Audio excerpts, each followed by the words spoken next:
Hello everyone! Pumunta pala kami kahapon sa post office and then ganyan na pala yung update ng ating kapaligiran. Mayroon ng mga flowers at saka green na yung mga grass at saka nag-i-start na mag-sprout yung leaves ng mga trees. Kung napanood nyo yung aking video ng sweet and sour pork meatballs, nakikita nyo doon na yung mga trees medyo brown pa siya pero ngayon nag-start na siyang mag-green. And for today's video nga pala guys, magluluto tayo ng pochero. So, magluluto tayo ngayon ng pochero.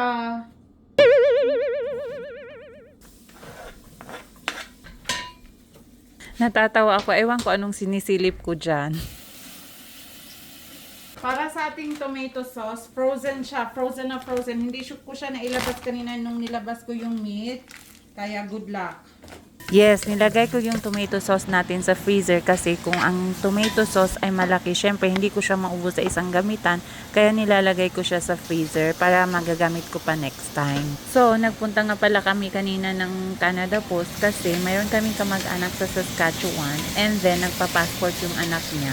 Ang Philippine Consulate kasi meron kami dito sa Calgary, kaso ang sabi nung Canada Post kahapon, hindi daw nila ma-send yung mga package papuntang Saskatchewan kasi nawawala daw yung mga package or hindi na di-deliver sa mga recipient. Kaya mas maigi daw kung meron ka mag-anak, pipikapin sa post office and then sila yung magsasend mismo doon sa recipient. At ang sabi pa nga ng post office kagahapon, madami daw mga naglo-long drive pa talaga galing sa Saskatchewan para lang pipick upin yung kanilang parcels. Medyo nagmamantika-mantika na yung ating tomato sauce. So guys, ganyan ako nagluluto ng pochero pagka medyo luto na yung ating tomato sauce. Tsaka ko naman ilagay yung ating mga meat. Kasi mas malasa siya para sa akin. And then sinunod ko na nga yung ating paminta durog at saka pamintang buo. Then nilagyan ko din ng patis na pampalasa. And then nag-add ako ng boiled water.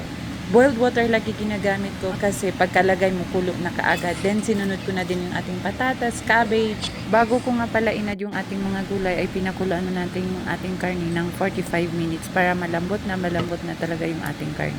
Then sinunod ko na yung ating green bean, yung saba, chickpeas, at saka yung ating baby bok choy. Mas madaming gulay, mas masarap para sa akin. And wala, luto na siya. Yummy!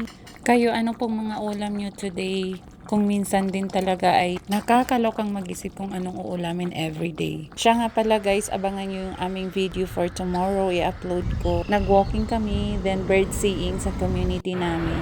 Ang sarap talaga sa pakiramdam na ma-reconnect ka sa nature. Kasi nga naman 6 months ka na stuck sa bahay at ang nakikita mo ay puro white. Kaya nakaka-relax talaga yung ganitong tanawin. Thank you guys for watching. Bye-bye!